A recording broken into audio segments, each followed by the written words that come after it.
본문은 사랑에 대한 말씀입니다. 요한 사도는 사랑의 사도입니다. 그래서 요한 사도는 죽을 때까지 사랑을 강조했습니다. 요한 사도만이 제명을 살았죠. 나머지 모든 제자들은 다 순교를 당했습니다. 젊은 나이에 다 죽은 거죠.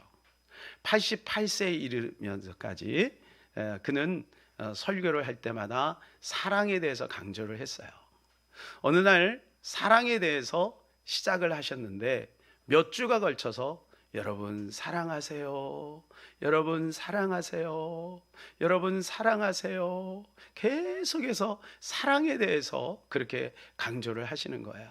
그래서 이 이야기를 듣던 이제 제자들이 우리 선생님이 지금 나이가 드셔서 똑같은 말을 자꾸 반복하는구나, 이런 생각을 한 거죠. 그래서 찾아갔어요. 선생님, 요즘에 계속 사랑에 대해서만 설교하시는데 왜 그러세요? 그랬더니 이렇게 말씀하셨어요. 예, 저는 여러분들이 사랑할 때까지 사랑에 대해서 설교할 겁니다. 이렇게 이야기를 했다고 합니다. 여러분, 사랑이 얼마나 중요한 가치인가 성경은 우리에게 누누이 강조하고 있습니다. 고린도전서 13장을 보게 되면 사랑장이라고 우리가 구별해서 사랑에 대해서 쭉 말씀을 해주고 있습니다. 그런데 거기에는 똑같은 문구가 반복되는 것을 보게 됩니다. 뭐뭐가 있어도 사랑이 없으면, 산을 옮길 만한 능력이 있어도 사랑이 없으면, 이런 이야기를 해요. 계속해서 반복적으로. 그리고 사랑은 이렇게 계속해서 이야기를 하고 있습니다.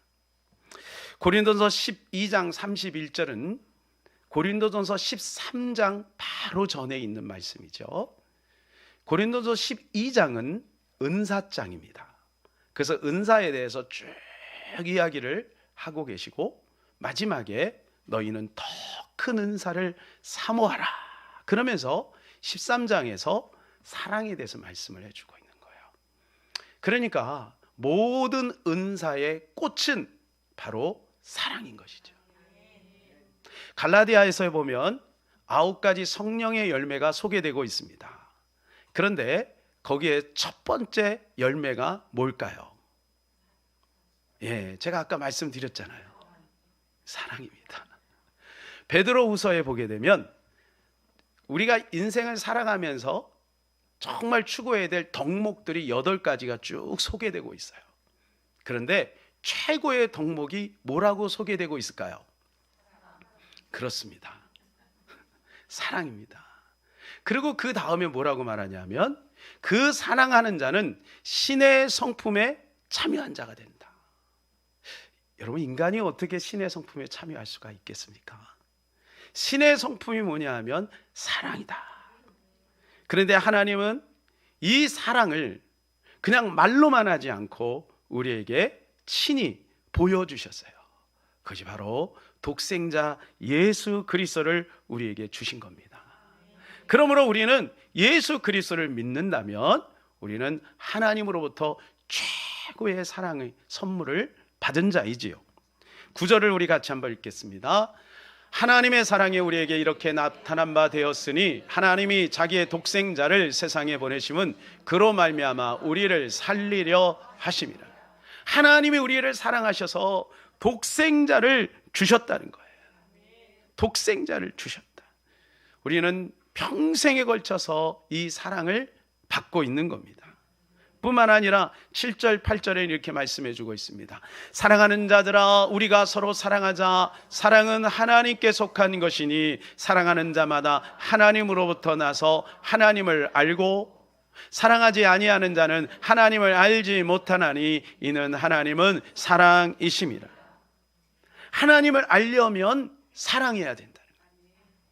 사랑해야 하나님을 알 수 있는 거예요. 사랑해야 하나님을 알 수 있는 거예요. 왜냐하면 하나님의 속성 제 첫 번째가 사랑이기 때문에. 그래서 사랑이 잘 안 돼도 우리는 사랑을 포기해서는 아니 될 줄로 믿습니다. 야고보서에 보게 되면 사랑은 최고의 법이라고 말씀했어요. 왜 법이라는 이야기를 했을까요? 여러분, 법은요, 내 마음에 안 내켜도 지켜야 돼요. 만일에 안 지키면 법에 저촉이 돼서 벌금을 물든지 감옥에 가는 거예요. 이렇게 표현한 거예요. 사랑은 법이다. 최고의 법이다. 그러니까 사랑은 해도 되고 안 해도 되는 선택의 문제가 아니라 사랑은 반드시 해야 되는 것이다 라고 말씀해 주고 있는 것입니다.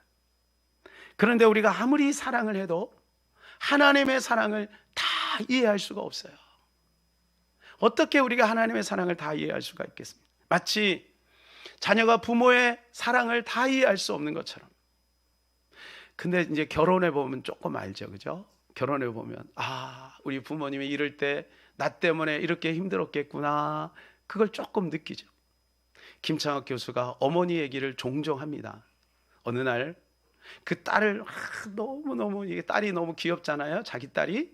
그래서 이제 딸하고 같이 이렇게 지내는 걸 보면서 어머니가 이렇게 한마디 했대요. 창호가, 네 딸 예쁘지? 나도 너 그렇게 키웠어. 나도 너 그렇게 키웠어.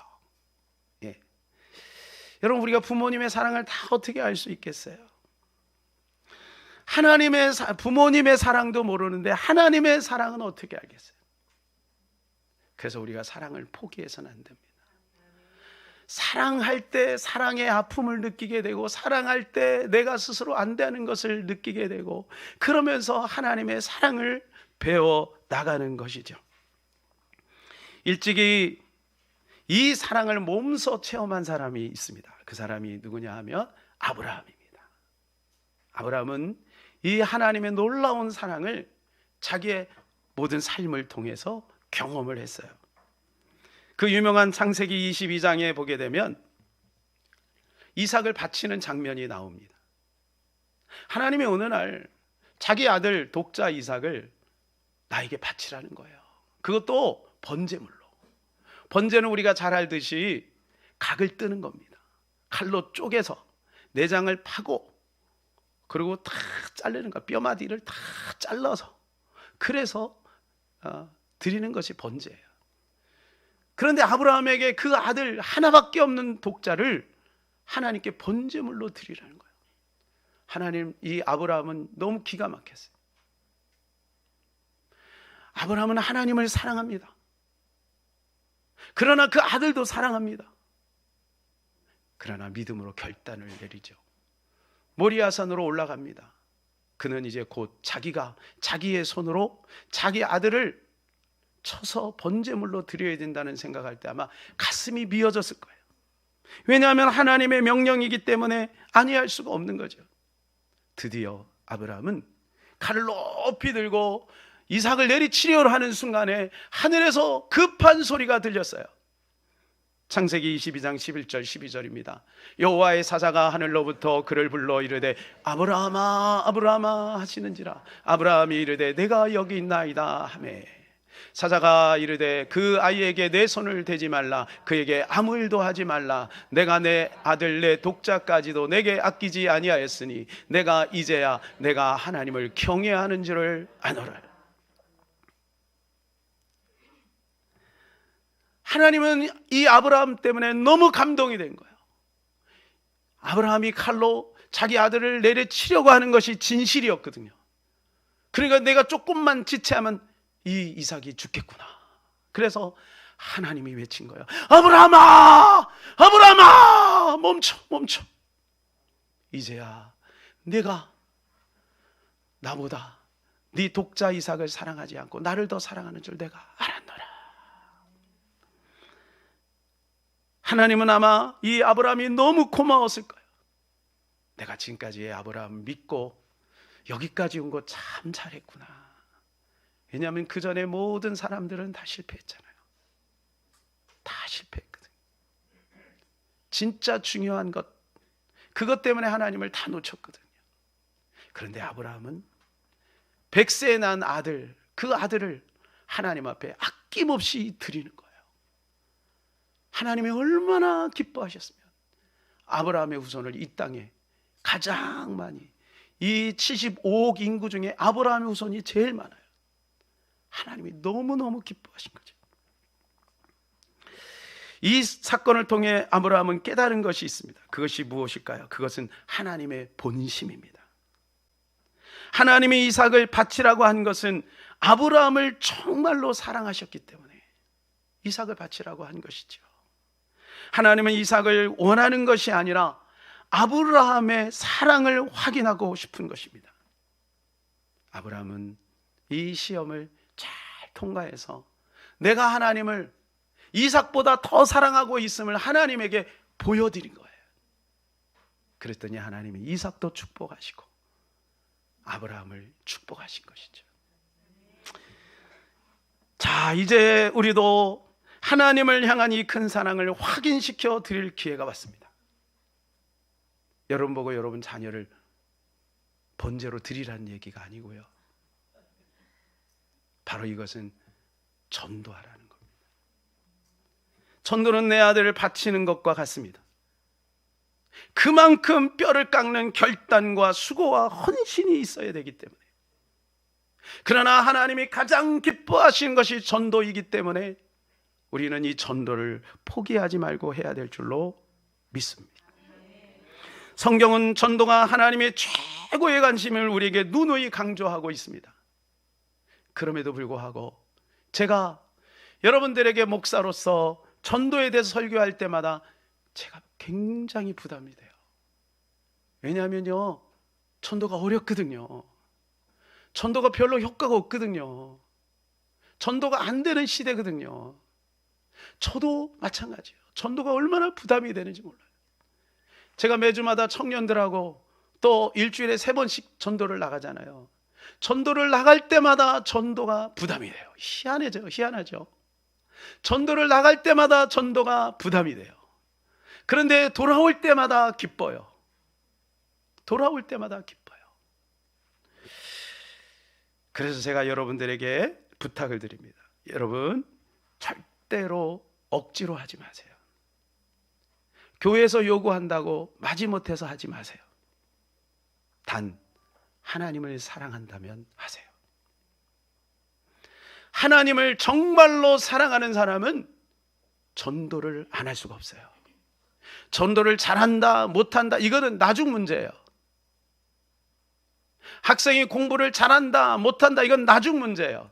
직장생활을 잘한다 못한다 이건 나중 문제예요. 해야지요. 사람이라면 해야지요. 성도라면, 하나님의 자녀라면 하나님이 그렇게 원하시는 거, 예수님이 오신 목적이 거기에 있기 때문에, 그래서 우리는 전도를 포기해서는 아니 될 줄로 믿습니다. 우리는 하나님을 사랑한다면, 또한 우리가 늘 만나는 그 영혼들을, 또 그 가족들을 우리가 사랑한다면 귀찮아도, 때로는 욕을 먹어도 우리는 이 전도를 해야 될 줄로 믿습니다. 그래서 제가 한 가지 깨달은 게 있어요. 하나님, 내가 하나님을 사랑하는 마음을 주세요. 하나님, 내가 그 영혼들을 사랑하는 마음을 주세요. 영혼을 사랑하는 마음이 없는데 어떻게 그 영혼들에게 찾아가서 복음을 전할 수가 있겠습니까? 하나님이 내 마음에 그 영혼을 예수 믿지 않는 사람은 영원한 지옥에 가고 예수 믿는 사람은 영원한 천국에 들어갈 텐데, 하나님, 내가 그들의 영혼을 사랑하는 마음을 주시옵소서. 그래서 첫 번째, 하나님을 정말로 사랑한다면 사랑하는 여러분, 전도하시기를 바랍니다. 이것이 아버지의 마음입니다. 전도를 안 하면서 하나님을 사랑할 수 있잖아요, 이렇게 생각하는 사람이 혹 있겠습니다. 오해입니다. 오해예요. 하나님이 최고 관심은 전도에 있거든요. 구약에는요, 전도에 대해서 별로 강조하지 않습니다. 구약에는 하나님께서 이스라엘 백성들하고는 소수민족을 통해서 당신을 알리고, 그리고 이스라엘 백성들의 끊임없이 강조하는 것은 나를 믿으라 라고 하는 것보다는 내 말을 지키라는 말씀을 더 많이 하세요. 그리고 구원의 그 특권을 이스라엘 백성들에게 국한시키는 것을 보게 돼요. 그러나 신약에 와서는 완전히 달라졌습니다. 예수가 오신 이후에는 완전히 상황이 달라졌어요. 여러분 요한복음 3장 18절에 이렇게 말씀을 해주고 있어요. 그를 믿는다는 심판을 받지 아니하는 것이요 믿지 아니하는 자는 하나님의 독생자의 이름을 믿지 아니하므로 벌써 심판을 받은 것이니라. 왜 그러냐면 예수님이 온 세상이 다 알 만큼 십자가를 지셨거든요. 예수님이 십자가 지신 거 모르는 사람 있으세요? 세상 사람들도 다 압니다. 조금만 확인해 보려고 하면 예수님이 내 죄 때문에 십자가에 죽으셨다는 사실을 다 알아요. 양심이 알아요. 예수님 믿어야 된다는 거 다 알아요. 근데 바빠서 돈 때문에 이런저런 핑계 때문에 못 나오는 것뿐이지. 그들은 다 알아요. 예수님이 인류의 죄 때문에 십자가에 죽으셨다는 거 다 알아요. 공식적으로 선언이 돼버렸어요. 그러니까 이제는 핑계치 못해요. 그래서 예수님을 믿지 않는 사람은 이미 심판에 이르렀다는 거예요. 여러분, 우리가 그들에게 어떻게 복음을 전할 수 그들을 어떻게 구원할 수 있겠습니까? 바로 로마서 10장 4절에서 5절에 이렇게 말씀해요. 그런즉 그들이 믿지 않은 일을 어찌 보리리요 듣지도 못한 일을 어찌 믿으리요 전파하는 자가 없이 어찌 들으리요 보내심을 받지 아니하였으면 어찌 전파하리요 기록된 바 아름답도다 좋은 소식을 전하는 자들의 발이요 함과 같으니라. 저절로 구원에 이르는 것이 아니라 누군가가 복음을 전해야만 그들이 복음을 받고 구원을 받게 된다. 저도 어릴 때 누군가가 저에게 복음을 전했기 때문에 제가 목사가 된 겁니다. 만일 제가 예수님에 대한 이야기를 전혀 듣지 못했다면 저는 예수님 믿지도 않았고 당연히 목사도 되지 않았을 거예요. 알고 나니까 인생이 어디서 와서 어디로 가는지를 알게 되었고 그분을 만나고 나니까 최고의 가치가 복음이라는 걸 아는 거죠. 여러분들도 아마 누군가에게 복음을 들었기 때문에 이 자리에 나와 있을 겁니다. 그렇다면 우리가 복음을 전해야 되죠. 전파하는 자가 없이 어찌 들으리요. 그래서 선교사가 가는 겁니다. 언더우드와 아펜젤러가 여러분 20대 초반에 이 땅에 와서 그 캄캄한 조선 땅에 그 불모지에 그 가난한 백성들에게 복음을 증거한 거예요. 그래서 우리가 오늘 이 복음을 받고 이 자리에서 하나님 앞에 마음 놓고 예배할 수 있는 복이 임하게 된 겁니다. 북한이 왜 이렇게 캄캄한지 아십니까? 복음을 전할 수가 없는 거예요. 제도적으로, 법적으로, 정치적으로 복음을 전하지 못하게 하는 거예요. 그러니까 그런데 지금 50배 차이가 나요. 50배.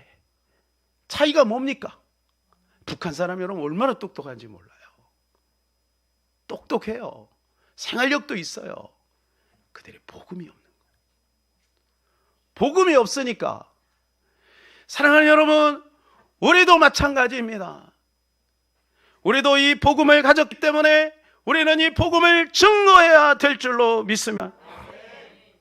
만약 우리가 복음을 전하지 않았는데도 복음이 증거된다면 예수님이 뭐로 전도하셨겠습니까?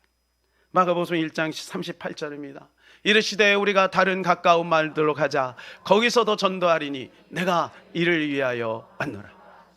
하나님의 능력이 많은데 뭐로 전도 다닙니까? 예수님이 예루살렘으로 갔다가 저 위에 갈릴리에 갔다가 또 내려왔다가 산에서 들에서 바다에서 강에서 예수님이 뭐 그렇게 바쁘게 다니면서 복음을 전하겠어요? 뭐로 십자가를 지겠어요? 하나님의 능력이 많은데 십자가 안 져도 되지.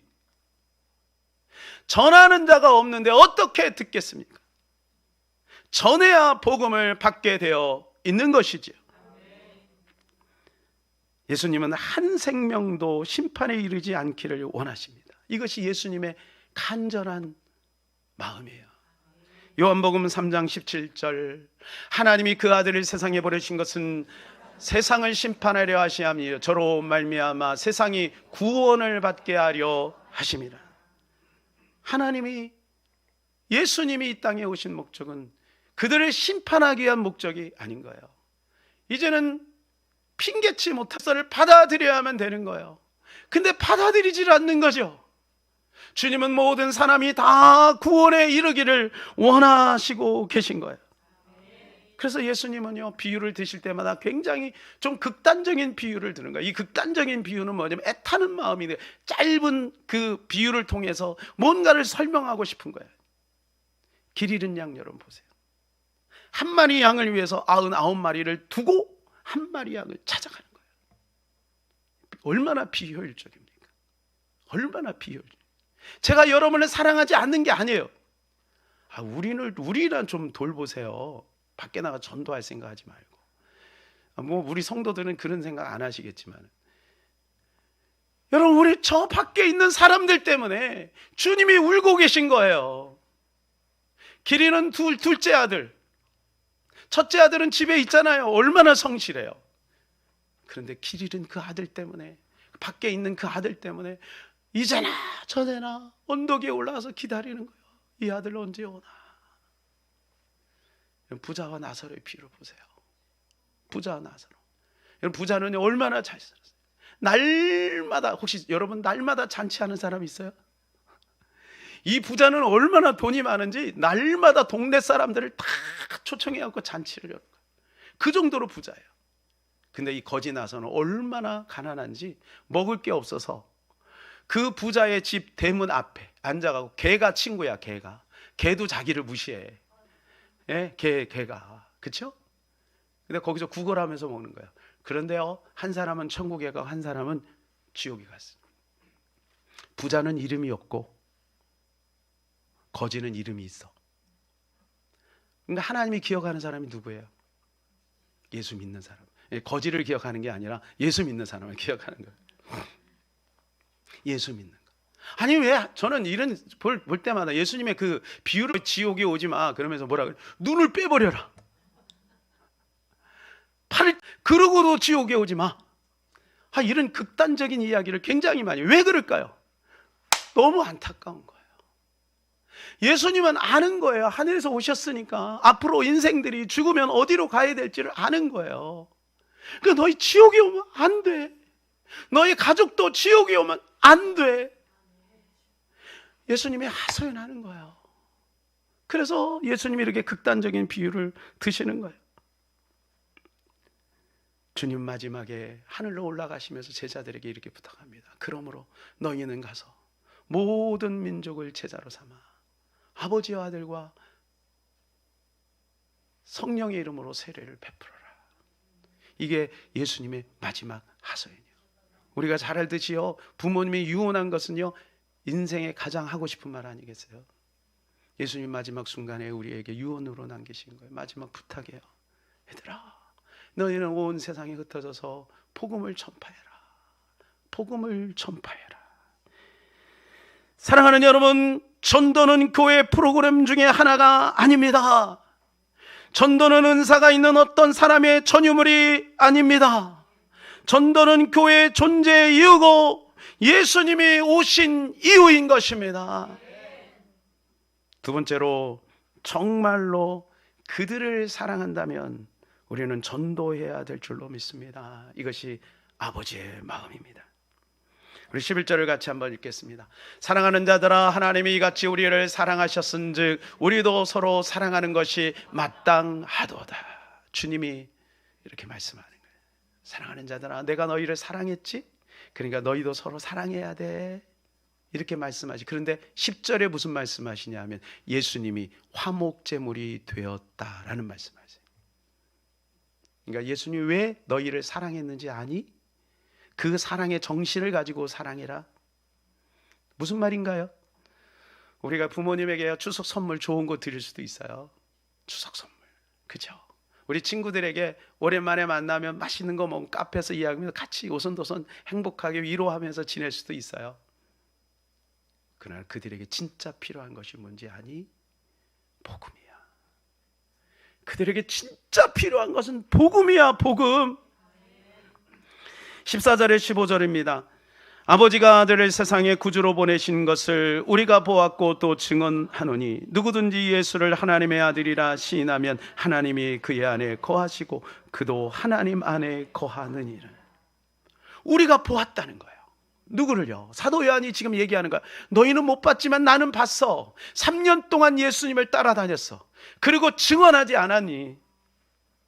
누구든지 예수를 아들로, 하나님의 아들을, 예수를 하나님의 아들이, 그러니까 구주로 모시면 하나님이 그의 안에 들어가는 거예요. 우리가 줄 수 있는 많은 것들이 있지만 우리는 그들에게 진짜 중요한 것을 줘야 합니다. 왜냐하면 그들에게 준 그것이 그들 안에서 역사하기 때문에. 예수를 주면 예수가 그 안에서 예수님이 그들을 보호하시는 거예요. 그렇기 때문에 그들을 예수님을 줘야 되는 거예요. 사랑하는 여러분, 만약 우리가 그들에게 복음을 증거하지 않으면 성경은 말합니다. 그들은 마귀의 자녀라고. 요한복음 8장 44절에 너희는 마귀에게서 났으니 마귀의 자녀라 이렇게 말합니다. 인문학적으로 성경 읽는 사람은 아이고 좀 지나치다, 좀 지나치다 그런 생각을 할 거예요. 그러나 성경은 단호하게 얘기합니다. 단호하게 얘기합니다. 예수 믿지 않는 사람은 마귀의 자녀다. 요한일서 3장 8절 죄를 짓는 자는 마귀에게 속하나니 마귀는 처음부터 범죄함이라 하나님의 아들이 나타나신 것은 마귀야. 죄를 안 짓는 사람이 어디 있어요? 다 짓죠. 우리도 짓고 그들도 짓고. 그런데 그들은 죄를 해결할 방법이 없어요. 그러나 우리는 예수님 안에서 회개하면 그 죄가 사함 받아요. 이게 차이예요. 똑똑하고 훌륭한 것은 오히려 그들이 더. 요즘에는 옛날에는 제가 어렸을 때는요, 예수님 교회 다니는 사람하고 안 다니는 사람 차이가 있더라고요. 교회 다니는 사람 멀리서 보면 얼굴이 달라요. 밝고요, 옷도 깨끗하게 입고요, 뭔가 정갈하고 그래요. 아, 그래 저분들이 예수님 믿는구나. 그래서 물어보면 역시나 예수 믿어요. 근데 지금은요, 예수 믿는 사람이나 안 믿는 사람이나 전도하다 보면 권사님이세요? 그래. 아니요, 나 교회 안 다녀요. 그런 사람이 얼마나 많은지 몰라요. 그러니까 예수 안 믿는 사람들 잘 차려입고 얼굴에 평안도 있고 그런 것 같아요. 잘 먹으니까요. 잘 먹으니까요. 그런데요, 분명히 성경은 말이에요. 죄를 짓는 자는 마귀에게 속한 것이다. 마귀에게 속했다는. 시리아 난민들이요, 자기 나라를 탈출하려고 이제 유럽으로 이제 피신을 하잖아요. 그죠? 그들이 어떻게 피신하면 배에서 안 받아주잖아요. 그러니까요, 배 앞에 보면 제가 그 이름을 모르겠는데 대형 큰 선박에 보면 앞에 그 구두의 앞에 나온 것처럼 이만한 굉장히 큰 쇳덩어리를 거기다 탁 달아놨어요. 그게 뭐냐면 앞에 이게 저항이 있잖아요. 바닷물의 저항. 이 저항을 그게 먼저 치고 나가니까 물결이 쫙 생기면서 그 저항력을 없애준대요. 거기에는 의지할 데가 없는 거예요. 그런데요, 바로 빠지면 바다입니다. 바로 죽습니다. 근데 거기에 매달려서 가는 거예요. 뭐 하려고요? 소속을 바꾸려고. 남은 인생 한번 잘 살아보려고. 우리나라가 너무 힘드니까. 여러분, 대한민국에 태어난 건 너무 감사하죠. 우리가 예수 소속이 된 건 너무 감사하죠. 너무 감사하죠. 그들은 아직 마귀의 소속에 있는데 단지 먹고 사는데 지장이 없고 잘 먹고 잘 사니까 모를 뿐이지, 영적인 눈을 벌고 보면 얼마나 안타까운지 몰라요. 저는 감사하게 전도를 나갈 때마다 그 영혼들을 바라보면 너무너무 불쌍한 거예요. 젊은이들이요, 전도지를 주면요, 어떤 전도지는, 어떤 친구들은요 그래도 좀 예의가 있어서 그냥 받는 사람이 있어요. 근데 어떤 친구들은요 아주 픽 이렇게 하고 가요. 그러면 뭐 기분도 조금 나쁘기도 하지만 불쌍한 거예요. 어쩌다가 저렇게 됐을까? 생명을 준 건데, 생명을 준 거잖아요. 모르니까 너무 마음이 아파요. 너무 마음이 아파요. 요한일서 3장 10절에 이렇게 말씀합니다. 이러므로 하나님의 자녀들과 마귀의 자녀들이 드러나나니 무릇 의를 행하지 아니하는 자나 또는 그 형제를 사랑하지 아니하는 자는 하나님께 속하지 아니하니라. 하나님의 자녀와 마귀의 자녀가 드러나는 날이 있다. 드러나는, 같이 한 입을 덮고 사는데도요, 나중에 어떻게 돼요? 마태복음 24장에 보니까 주님 오시면 한 사람은 올라가고 한 사람은 남는데요. 여러분, 주님 오실 때는 남지만 백보자 심판에서 백보자 심판받고 그러고 나서 이들은 영원한 지옥에 가는 거예요. 함께 한솥밥에 날마다 같이 밥을 먹어요. TV를 같이 봐요. 그런데요, 한 사람은 구원받고 한 사람은 멸망당하는 거예요. 우리가 친구들을 만나서 함께 영화도 보고 또 뭐 맛있는 음식도 먹지만 나는 하나님의 자녀고 예수 믿지 않는다면 그들은 마귀의 자녀인 거예요. 그러니까 우리가 복음을 전해야 되는 것이죠. 오늘 우리는 태신자 작정을 하였습니다. 이거는 태신자 운동이 아니에요. 이건 전도 운동이 아니에요. 이거는 사람을 살리는 운동이에요. 이거는 생명을 주는 운동인 것입니다. 그러니까 잘 되든 안 되든 우리는 지속해야죠. 난파선이 있습니다. 그 사람을 다 건져내지 못해도 우리는 건져내야죠. 죽어가고 있는데 뭐를 던질 거야? 밧줄을 던질 거야? 나무를 던질 거야? 뭐 그런 계산할 거 있어? 어떤 사람은 그냥 풍덩 빠져갖고 건져오더구만. 그러다가 죽기도 하잖아요. 오히려 자기 생명을 잃고 손해를 보잖아요. 그래도 전도해야죠. 듣든지 아니 듣든지, 때를 얻든지 못 얻든지 우리는 이 복음을 전파해야 될 줄로 믿습니다. 제가 이런 이야기를 들었습니다. 어떤 아버지가 사랑하는 5살짜리 그 어린 딸에게 인형 선물로 이렇게 줬어요. 인형 선물을 줬어요. 그러니까 이 딸이 인형을 가지고 얼마나 좋아하는지요. 그리고 인형을 볼 때마다 이렇게 하는 거야. 내가 너를 사랑해. 나는 네가 참 이쁘구나. 이러면서 막 인형을 너무 좋아하는 거야. 아버지는 그 모습을 볼 때마다 너무 마음이 흡족한 거야. 그래서 이렇게 생각했어요. 내가 인형을 잘 사줬구나. 그런데 어느 날 이 딸이 난로에다가 그 인형을 확 던져버리는 거야. 아니 얘야, 너 왜 인형을 던져버리니? 그랬더니 이 딸이 이렇게 얘기했어요. 아빠, 제가 이 인형한테 나는 너를 사랑해, 너를 예뻐해 라고 말했는데 아무 대답이 없어요. 주님이 오늘 우리에게 말씀합니다. 얘야, 내가 너를 사랑한다. 내가 너를 기뻐한다. 이제 우리가 대답할 때가 된 거예요. 사랑하는 여러분, 주님의 사랑을 우리가 알고 있다면 우리는 주님이 기뻐하는 전도를 해야 될 줄로 믿습니다. 결론입니다. 아버지의 마음은 사랑하는 것입니다. 사랑하는 것. 이미 하나님이 우리를 사랑하셨기에 우리도 사랑해야 합니다. 그 사랑은 전도로 표현됨을 믿습니다. 정말로 우리가 하나님을 사랑한다면, 또한 우리가 그 영혼들을 정말로 사랑한다면 우리는 전도해야 될 줄로 믿습니다. 우리 다 같이 그 자리에 일어나셔서 아버지의 마음 같이 찬양하겠습니다.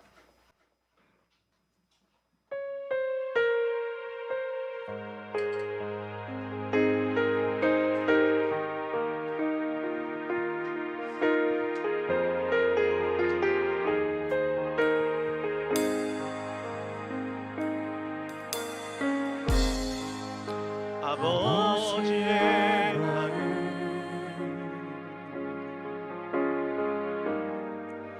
열방을 사랑하시는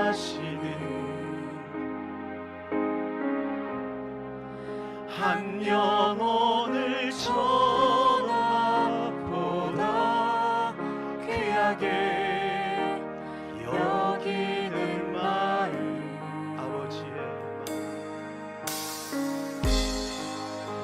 아버지의 마음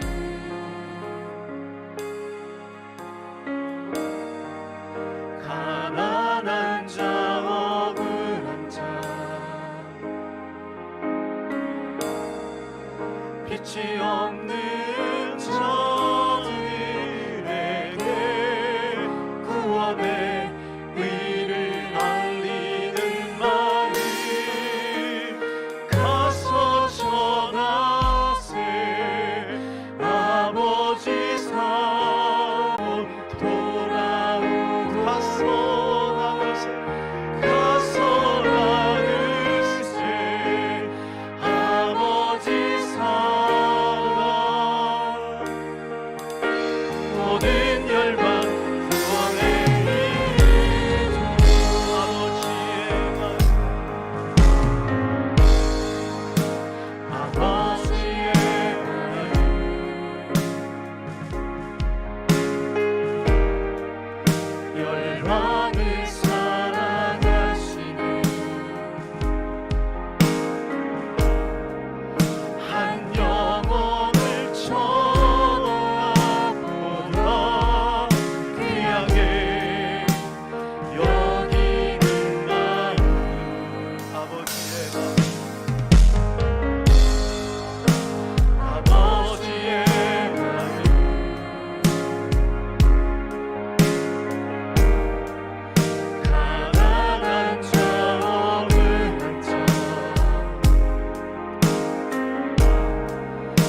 버마에서 복음을 전했던 저드스, 그분은 10년이 넘도록 한 명도 구원을 못 시켰어요. 한 명도.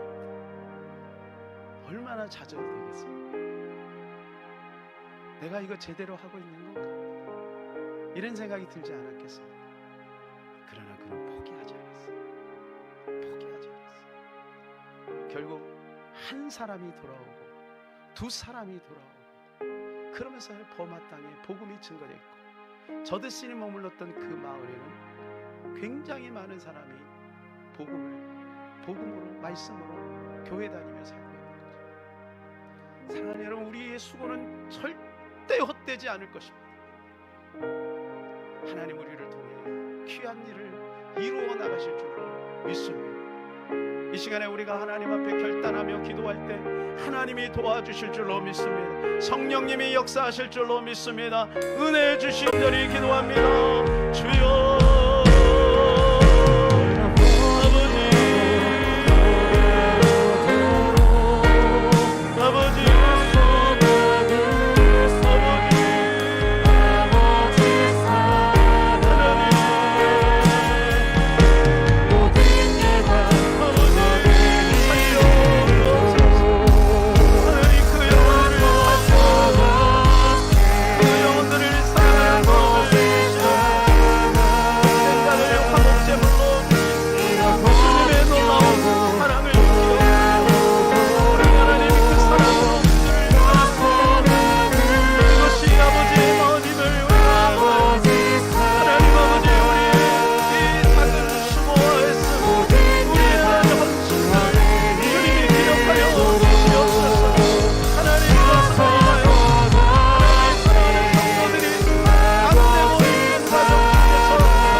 도와주세요. 아버지의 마음을 우리가 알고 이 복음을 증거하고 싶으나 우리의 여건과 환경도 안 되고, 또 우리가 해봤는데 잘 안 되기에 또한 너무나도 힘들고 어렵고 그들과 금이 갈까봐 두려워서 하나님 우리가 주저할 때가 있음을 고백합니다. 그러나 하나님, 우리가 다시 한번 용기를 내기를 원합니다. 아버지, 우리가 찾아가게 하소서. 하나님, 눈물로 복음을 증거케 하여 주시옵소서. 사람이 죽는 것은 정한 것이요 그 후에는 심판이 있다고 주께서 말씀하였습니다. 하나님 아버지, 우리 사랑하는 영혼들을 위하여 금식하게 하여 주시고, 주여 철야하게 하여 주시고, 작정하며 기도하게 하셔서 그 영혼들을 하나님 품에 올려드릴 수 있도록 도와주시옵소서. 내가 온 것은 세상을 심판하려 하심이 아니라 세상을 구원하려, 우리를 위하여 화목제물이 되신 주님, 그 놀라운 주의 사랑을 받은 우리가 마땅히 해야 될 일이오니 기쁨으로 감당할 수 있도록 우리 사랑하는 귀한 성도들에게 용기를 허락하여 주시옵소서. 이 시간 여러분 몸이 아픈 부분마다 손을 얹고 믿음으로 우리 같이 한번 기도했으면 좋겠습니다. 주님, 이 시간에 우리 사랑하는 귀한 성도들 질병에서 자유를 얻기를 원합니다. 하나님 아버지, 질병에서 자유를 허락하여 주시옵소서. 예수님의 이름으로 명하나님, 머리부터 발끝까지 고장난 부분을 정상적으로 회복될지어다, 치료될지어다, 깨끗해질지어다. 하나님 마음의 평안도 허락하여 주시옵소서. 하나님의 영광의 그릇이 되어 주님 앞에 쓰임받는 하나님 정말 비전을 가진 하나님의 우리 청년들이 될 수 있도록 축복하여 주시옵소서. 우리 주 예수 그리스도 이름으로 기도하옵나이다. 아멘.